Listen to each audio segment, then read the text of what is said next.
एक समय की बात है, भारत के पूर्वोत्तर के एक छोटे से गांव में, जहां बांस के जंगल बहुतायत में थे, एक नवविवाहित जोड़ा रहता था, राजू और उसकी पत्नी मीना। मीना दूसरे गांव से आई थी और उसे यहाँ के रीति रिवाजों की ज्यादा जानकारी नहीं थी। एक दिन राजू की मां ने मीना से कहा, बेटा, आज तुम हमारे लिए खाना बनाओ। मीना ने हामी भर दी और सब्जी काटने लगी। तभी राजू जंगल से ताजे कटे हुए बांस के टुकड़े लेकर आया।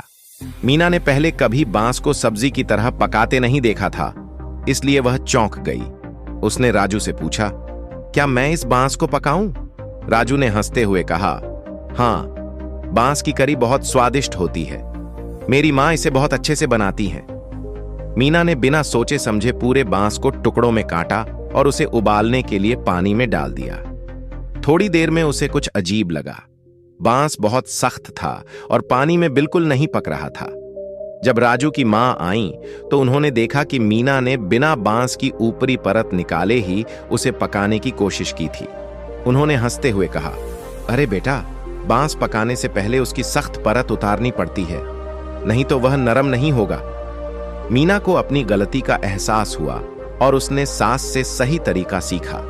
मां ने बताया कि पहले बांस की बाहरी परत निकालनी पड़ती है, फिर उसे छोटे टुकड़ों में काटकर मसालों और नारियल के दूध में पकाना चाहिए। जब करी तैयार हुई तो उसकी सुगंध पूरे घर में फैल गई।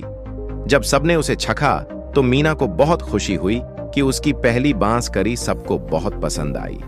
उस दिन के बाद मीना ने हर बार नई चीजों को सीखने और धैर्य रखने का सबक याद रखा। यह कहानी हमें सिखाती है कि हर नई चीज को सही तरीके से सीखना जरूरी होता है।